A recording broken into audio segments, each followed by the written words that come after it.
property in working in certifying organic all the Verdicchio vineyards in the area. Okay, we have 3 examples that we want to talk about. I will put up just the bottle shot. The first one is the Castelli di Serra, which I tasted. Yes. 2019 is the current vintage that I tasted. And this is a selection of different vineyards, correct?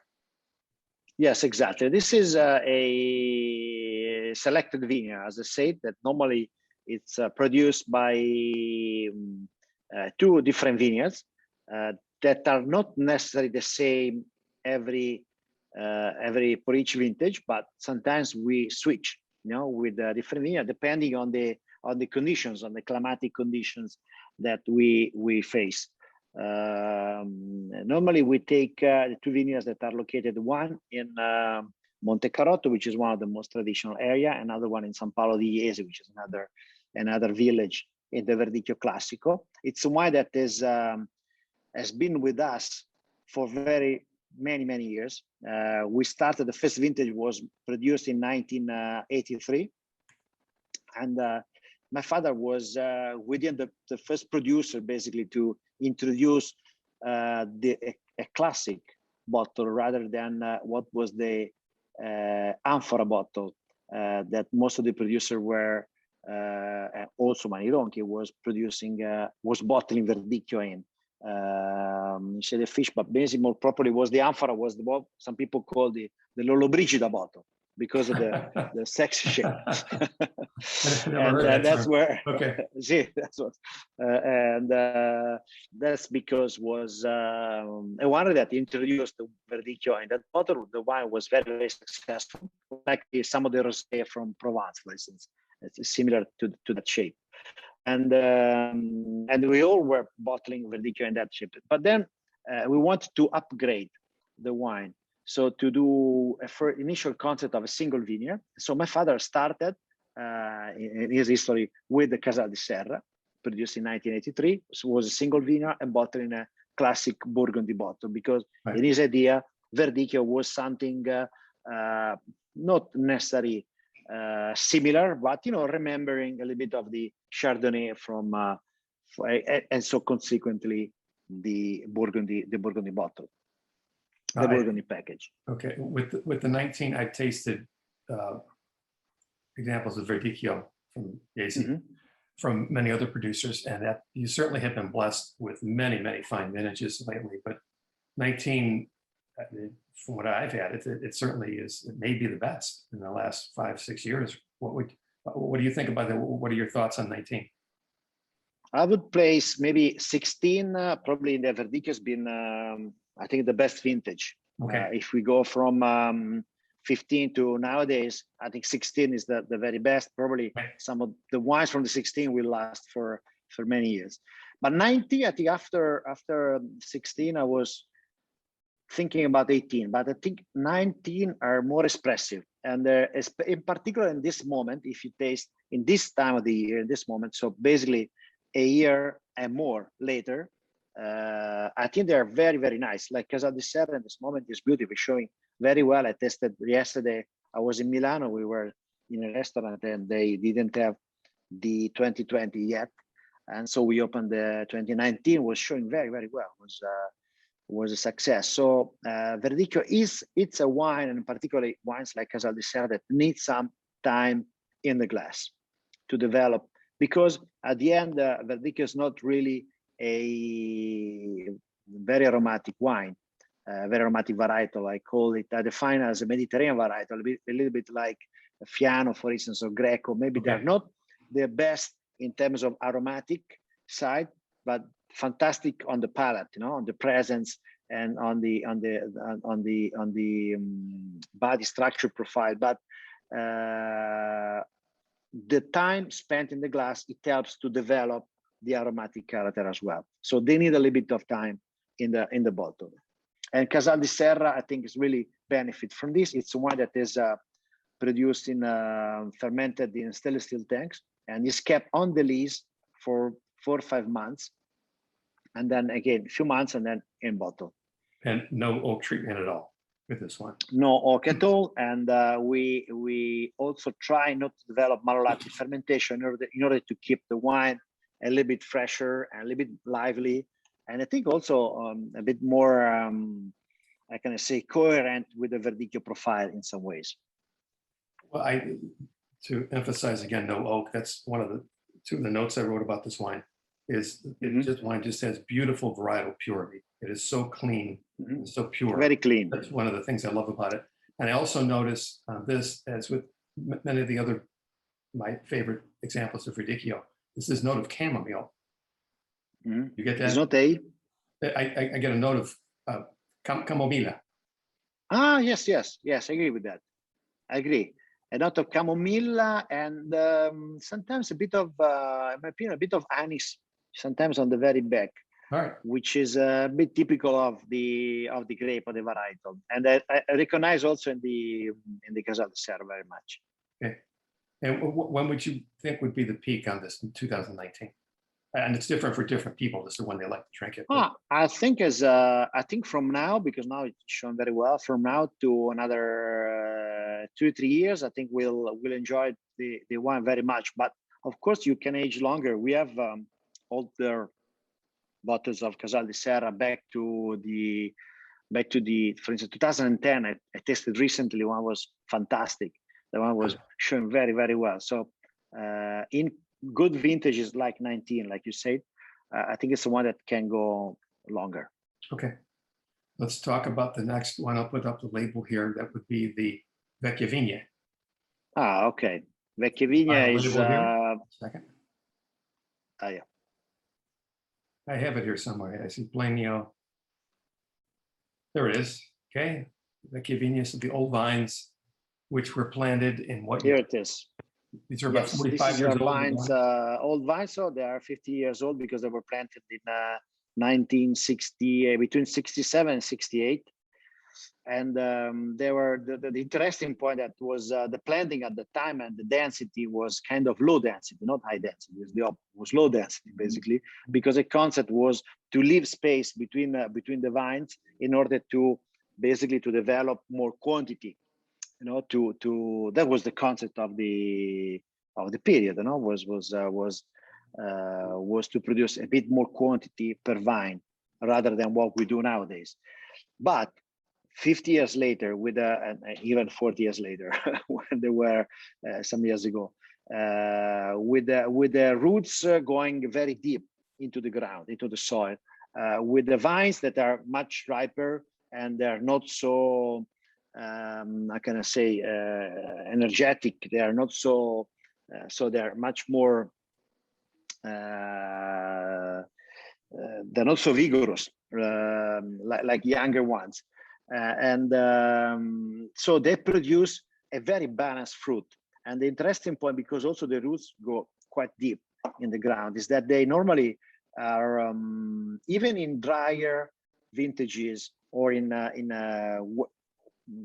more wet vintages, the production is not exactly the same, but this, you know, there is much more, much less up and downs in quality and more constant quality. Each single vine is basically pruned because they take different roots. They are quite high, quite tall in the vineyard. They are pruned individually, basically. So whether I see Silvaux, for instance, or Guyot in other parts of the vineyards, here I can define which type of trellising system we have, because every single vine demands a different pruning system. And grapes are harvested at ripening, so we don't overripe the grapes, the vine, the fruit, and we ferment in stainless steel tanks. Then we rack off once the fermentation is finished in concrete tanks, in the large concrete tanks, so not in the eggs, in the traditional concrete tanks, and we keep sur lit on the lees for 1 year the wine. So in order to develop a bit more complexity, and again without going possibly through malolactic fermentation, so to keep the profile, to keep the salinity and the freshness of the varietal and of the vineyard, because the vineyard is located in one of the highest elevation. Monte Carotto is one of the highest villages, and we are very close to the top of the hill. And that's it. Basically, we bottle the wine the next year, So the current release is 20. I don't know what you have here. I have 2017. 2017, and I think you can notice that despite the 17 has been a much warmer vintage, I think it's a wine that has preserved, has kept an incredibly fresh and lively character. It's another wine that I think can go on for many years. I agree. It does have very good freshness. What's the production level on this compared to the Casal di Serra? Okay, the Casal di Serra we produce about 12,000 cases, and here we produce 1,500 maximum cases a year. So it's much lower, much more reduced. Okay, and in general, does the Vecchia Vigne age a little longer than the Casal di Serra, or does it depend on? But, yes, I would say yes, because here the selection and also the even the vinification, the fact that the wine spent a year on the lees, it helps the capacity of facing the aging as well, which is quite important. All right. Well, now let's talk about your Riserva, which may be your most famous example, although they're all famous and received a lot of honors, but that would be the Plenio. I changed the label a little bit. It's a new label. Yes, this is the label of Plenio, and Plenio was produced since 1995 was the first production. That's when the Riserva category was introduced. In fact, here I have to underline something that is slightly different in the appellation than the wines you showed before, because the two wines before are called, here we make a bit of confusion now, but I try to state it clear, to be clear. One is Verdicchio dei Castelli di Jesi for the Casal di Serra and Vecchia Vigne, and then we have another appellation which is dedicated only to the Riserva category, which is called Castelli di Jesi Verdicchio Riserva. And Plenio is classified within this appellation that demands 18 months of minimum aging before being released, and of course a much lower yield compared to the Verdicchio DOC, because this is a DOCG. And the current vintage that I'm drinking is the 2016, which you mentioned before was an outstanding vintage. So, and then this make a little bit differently because it does receive some oak treatment, or it's fermented partially. This is yes, it's not very much, but there's actually we use large cask like the ones I have you see behind me. So it's about 30 hectoliters.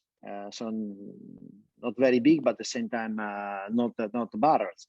And so in this way we have been able, I think, to balance the impact of the oak to maintain a good freshness, to maintain the Verdicchio character, this anise, that I said before. I think you can find in the Plenio as well, very much. And I think you are on the same vintage, right? The 17. I'm on the 16. I guess. So.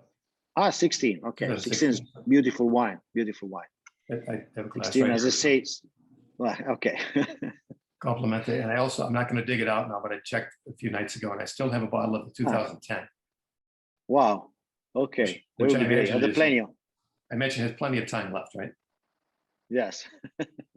It's a beautiful wine. The 10 was a very good vintage. So I think is when you will open the bottle, you will really enjoy the wine. Okay. Michael Bowers has a question here. How long will this wine last? Michael, I'm not sure what you're referring to. Maybe it just went up, so maybe the Plenio, I guess he's talking about. But yeah, what's the aging potential on Plenio? It's always a difficult question, but for our experience, after 10 years, we never got a problem, honestly. And if you go further, I recently had a bottle of 99 with some customers, with some our clients, and was beautiful. So we're talking about that is 99 is 21, 22 years old. So, some good vintage that can last very long, but I would say 10 years for sure. A wine like Plenio. That's good to hear. I think I had that 99 years ago, but I remember trying other maybe producers examples of 99, and this is maybe 6-7 years ago when I visited. I thought, this is really going to last a long time. So that's nice to hear. So, all right, let's move on to Conero. And you make several different examples. I'll put up a picture of some vineyards here. And where does that name come from, Conero? Conero, it's a name of a mountain that can be called a mountain, or can be considered a big hill, because it's around 600 meters above the sea level, which is less than 2,000 feet. But you see here, you can have an idea. It's when you see from the sea, because it goes very steep, it dives steep into the water, and it can be perceived as a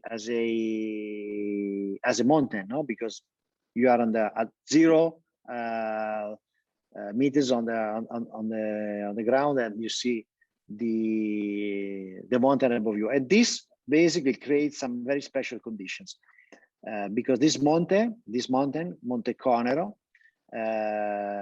because normally the coastline in the Adriatic is quite flat, it's quite straight, and so this sudden elevation along the coast creates some special microclimate. It creates a lot of breeze. For instance, today it's a hot day in Italy, but here we are enjoying a fantastic breeze outside the winery, because of the mountain. That this elevation creates a lot of thermal winds, and this creates a special condition for growing Montepulciano, as I said before, which is the grape that is cultivated in this area. Montepulciano here grows, takes long to ripen. It takes up to basically the Nebbiolo harvesting time in this area, so quite late in the season, and becomes less concentrated, less rich than Montepulciano, but very fine, very elegant. Okay. Well, let's look at a bottle here. The first example, well, you have 3 examples to talk about. First one, if I'm pronouncing it the way you pronounce it, would be Iorio.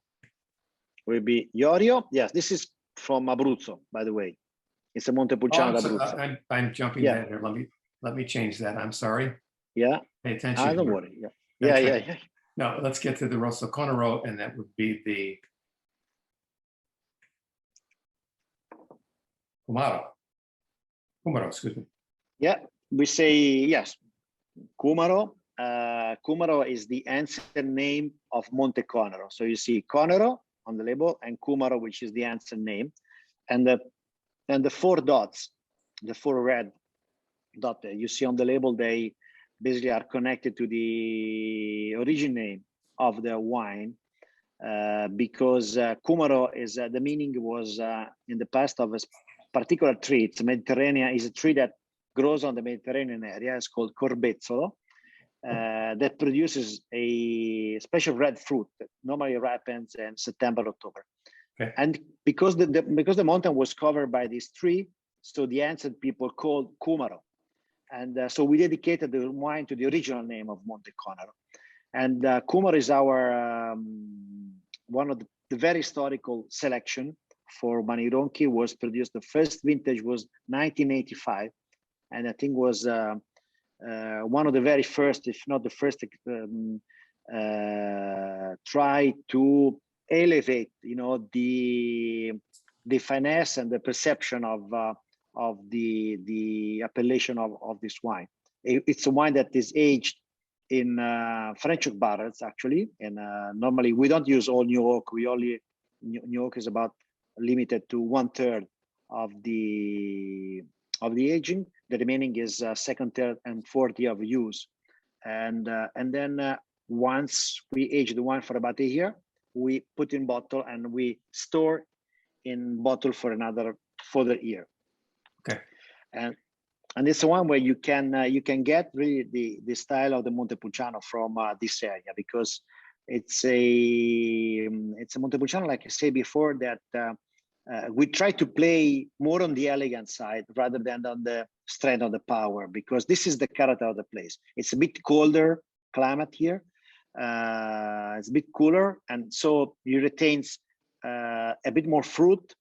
You lose a bit of concentration, but at the same time, if you do the right ripening and you do the right job, in the winery also you get fine tannins and a wine that I think is fantastic also to enjoy with food, because it has some freshness, it has some good tannins, and it complements the food very well.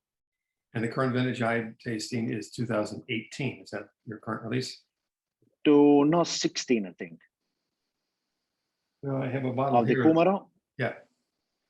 Oh, that's the Iorio. I'm sorry. 18. Montepulciano. Yeah. I'm getting my Montepulcianos mixed up here. No. I'm sorry. I apologize. So 16. Too many Montepulciano. You're correct. 16. So, all right. Yeah, 16. 16 is a good vintage.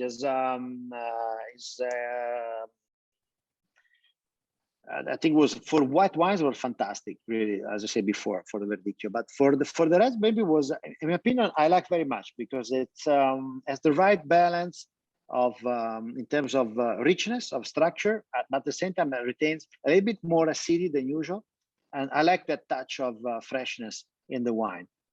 And you really pick this cherry fruit that is very typical of Montepulciano.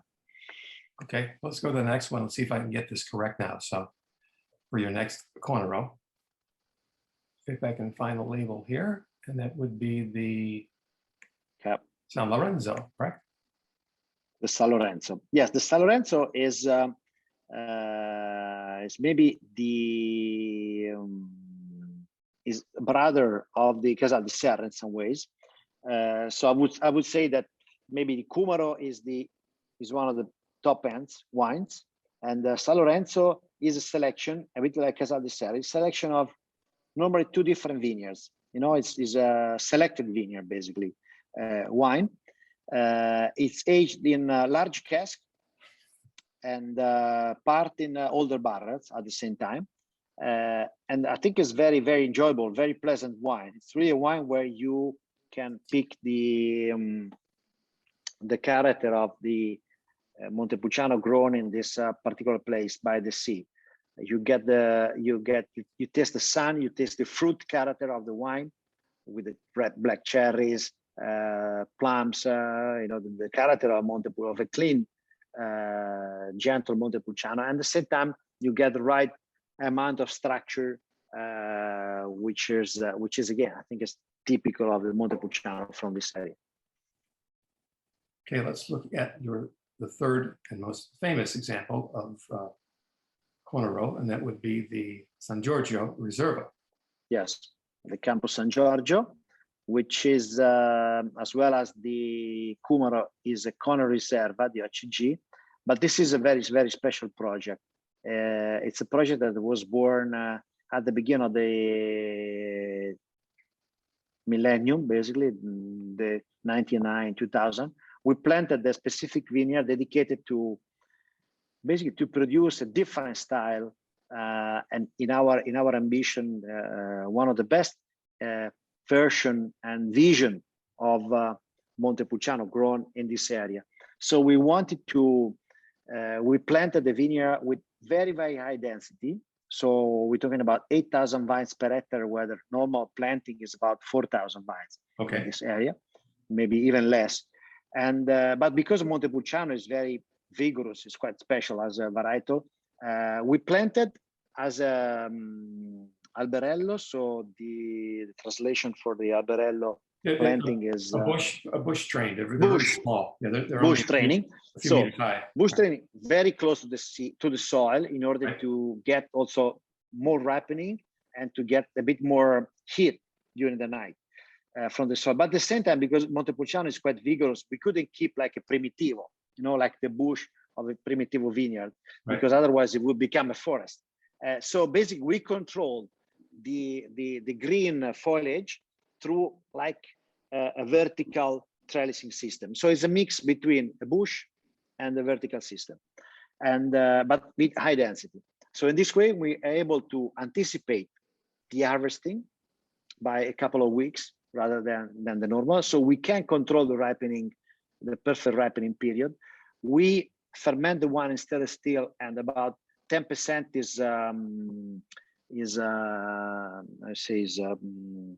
grappolo intero, is whole bunch in the fermentation. So in order to get more finesse, and we use a very, very small portion, like 1%, 2% of stems, also in the fermentation, to give that little touch of acidity or freshness in the wine. The first release was 2009, and since then we made very, very few bottles. The production has been quite limited, but is with great success, because we produce about 4,000 something bottles a year. Oh, that's small. And is a small production, and the label actually is some people say about you copied some of the Burgundy it does have a crew, right. But actually this is the actual copy of the original bottle of Rosso Conero that my father made in 1968 to 1967, where the Rosso Conero was created for the first time. Is exactly the copy. I don't have the bottle with me, the original one, but the copy of the label that was made at the time, a bit more modernized because there were some strange characters. But basically, this is the design, the same design that we used at the time. Right. Okay. And now I have the 15 that I'm tasting, and the 16 is your current release. I'm getting 16 is the current release, and right. but 15 I think is should show pretty well. It's showing beautiful. I get notes of chocolate and mocha on this, and you agree on that? I agree, and I don't know if you agree with me that there's a kind of you taste a little bit the kind of northern style of Montepulciano. That's what we try to translate in this wine. In order to a bit what I say, that it's one that should represent this territory, which is a little bit cooler than inland. For instance, the part which are more inland in the Piceno, in the south of the Marche in Abruzzo, where you get more extraction, you get a bit more concentration. Here you have a more gentle wine, but still with structure, with body, with a bit more fresh and acidity, which represent, I think, the wines made in this little place by the Adriatic. How does the 16 differ? I know they're both 16 excellent finishes. Differs by maybe is slightly less dark in color, so is a little bit less rich, because 15 was quite rich vintage, quite powerful. Yes. If you consider also other part of Italy, was slightly richer. And I think it's a wine 15 that requires a little bit longer to develop, rather the 16 I think is ready a little bit earlier. But it doesn't mean that it's one that will fade. I think it's one that will accelerate, but as a character that is a little bit more open in terms of fruit than 15. Well, I asked that question because I have the current edition of Gambero Rosso, the guide 2021, and you received Tre Bicchieri for the 2006. Yes. Complimented. Yes. Grazie. Thank you. Right. Now, thank you very much. Now, hopefully I have this straightened out, but now we'll go to Abruzzo, because you have some beautiful Abruzzo. Let's go back to the vineyard map and tell us a little bit about your property or your vineyards in Abruzzo. Yes, this is exactly. We go, so the Rosso Conero, you see that is the darker green. So that is the Conero area, which is by the Adriatic. But so going along the coast and going south for about 100 miles roughly of distance from Ancona, which is the center and the capital of the region, we arrive in Abruzzo, where the actually we establish our property in an area of Roseto degli Abruzzi and Morrodoro, in between these two small villages, about 10 kilometers inland from the sea, in a beautiful position where you have basically on your back, you see the Adriatic. On the opposite, you see the Gran Sasso, which is the highest mountain in the peninsular part of Italy, and the beautiful Apennines from Abruzzo. So it's a beautiful location. The estate was bought in the year 2000. 35 hectares. We finished the planting because out of the 35 hectares, there were about 25 planted. And so we planted further 10 hectares and also planting some Pecorino along with Montepulciano. So it was not just Montepulciano as a varietal, but also Pecorino. And to be honest, in my opinion, sometimes the borders are more for administrative reasons, because especially the northern part of Abruzzo, the province of Teramo, it doesn't differ in terms of soil, in terms of the style, the way the hills, the way that you see the countryside, and it's not really so different than Marche. It's kind of continuous line, territory, like going from north to south or south to north, whatever you start your trip, your travel. And so for us, as I say, it was quite natural and quite easy to translate, the wines and the climate, the growing condition into the wine. And we decided immediately, as I said at the beginning of the interview, to convert the estate in organic. So we got the organic certification many years ago, and currently a good part of the wines produced in that area are organic. Not all of them, because there's still some market that they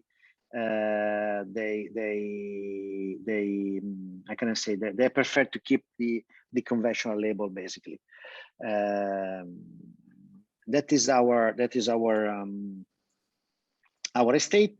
We are going to build a new winery right at the center of the estate, and probably next year. So you can next trip you can come to visit also our own winery, because at the moment we rented the winery in a place which is a few kilometers from the winery, but we want to have our own place. And that's it. And from there now we produce quite a good number of different labels or different products, which are very popular, because to be honest, Montepulciano d'Abruzzo, in terms of perception in the market, is better known, for example, than Rosso Conero, which is a lesser known territory and geographical area. Okay, well, let's talk about, you mentioned you produce Pecorino.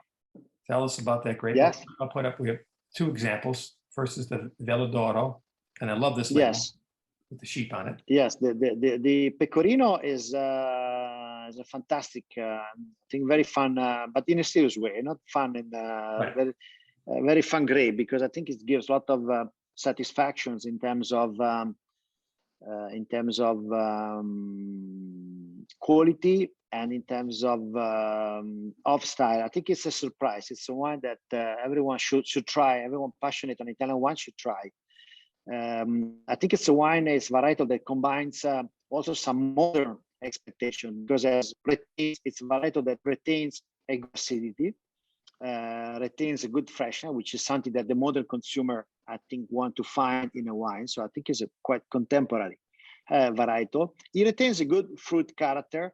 Again, a bit like Verdicchio. It's not a varietal so aromatic as a Riesling or as a Muller or even Chardonnay, for instance, which is more aromatic, or Sauvignon Blanc. It's more Mediterranean again, but has a beautiful body. It's a wine that matches food very, very well.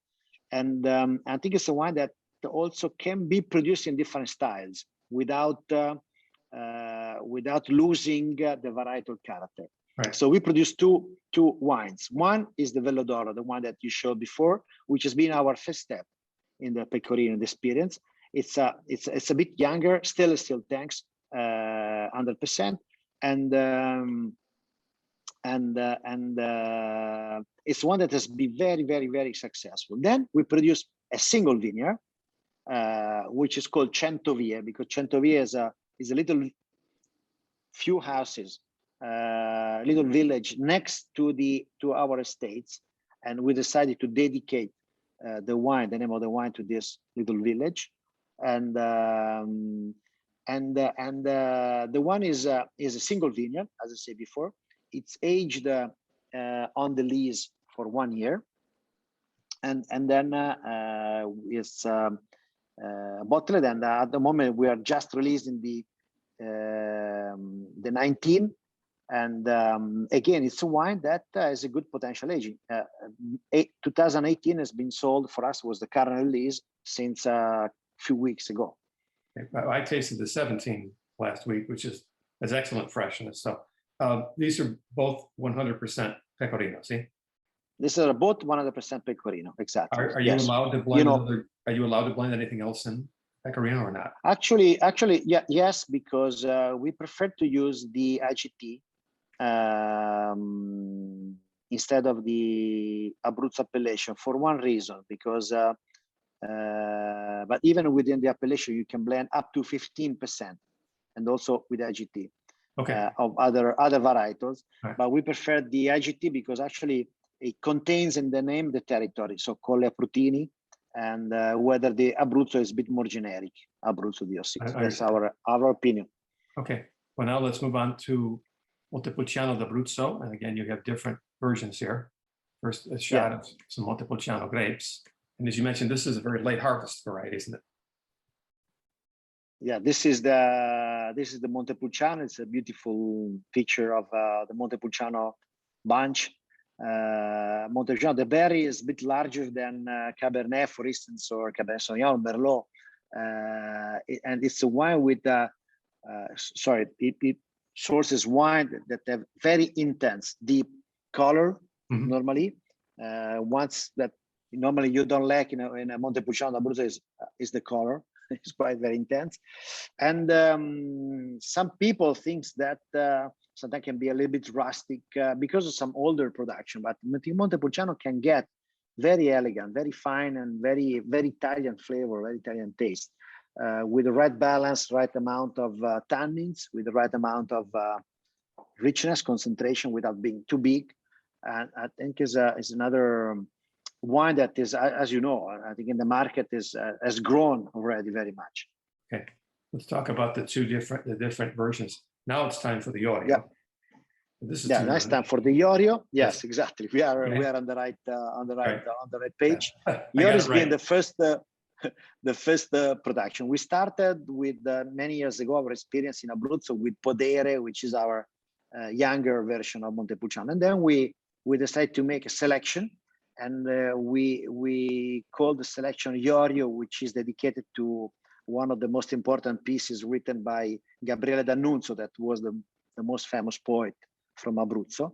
Okay. And so we dedicated the name of the wine to that piece of theater written by D'Annunzio. And the wine is as a aging a bit longer than about a year, in a larger cask and some older barrels, a little bit like San Lorenzo. And sometimes it's nice to pair the two wines, the Rosso Conero San Lorenzo and the Iorio Montepulciano d'Abruzzo, because they have very similar aging and vinification, basically. But you taste the difference. Iorio is a bit more spicy, it's a bit richer, slightly fuller, and whether the San Lorenzo you taste 100 kilometers, 100 miles northern, a little bit more slim, a little bit more acidity in the wine. I think it's, like I say, I think it's nice to compare the two wines. And then you have the Centovie. And then we have a Centovie Rosso. So under the name Centovie, we had two single vineyards, the Pecorino and Montepulciano d'Abruzzo. And the Montepulciano d'Abruzzo is our Centovie is our aim to make our top selection, basically, of Montepulciano d'Abruzzo, as well as the Centovie Pecorino. It's come from the organic growing. We retain the organic certification worldwide. We decided to maintain what was done in the vineyard. And first vintage has been 2015, so it's relatively young as a company's history. And the one is at the same time, I think we try to translate the elegance, basically, that characterize Umani Ronchi style into the bottle, into the wine. So it's a Montepulciano, it's fuller, it's richer than Conero, for instance, but at the same time, I think it's quite elegant. It doesn't show too much muscles. And I think it shows the elegant character of the wines from Abruzzo that grows, especially in the northern part of Abruzzo, in the Teramo province. Now, with Montepulciano d'Abruzzo, you are allowed to blend other grapes, correct? we can blend up to 15% again of other varietals. We don't do it. Okay. Yes, we do it. Also, we haven't other varietal plant in the state, so it's only Montepulciano. Okay. Well, the 15, which I tried, is a lovely wine, and I, wrote at least 7 to 10 years of potential on it. What do you think on that one? I think so. I mean, the 15 has been the first one, so we decided to skip the 16 because strange, but particularly in that area, we had very concentrated rains, like those big, thunderstorms with a lot of. Right. And honestly, it happened just before the harvest of the Centoviet selection, so we decided not to produce the wine. Right. So 15 has been the first experience for us. And how long will last? I think it will last like Conero. It will last for some good number of years. I think 10 years for sure, but maybe longer. I hope we can have some satisfactions in a longer time. Right.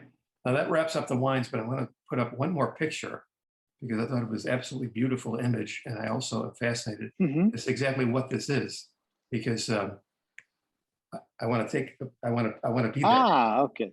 Tell us about that. This is it's called Villa Bianchi, and it's our estate house, family house inside the vineyards. This is right in the Verdicchio Classico area. Okay.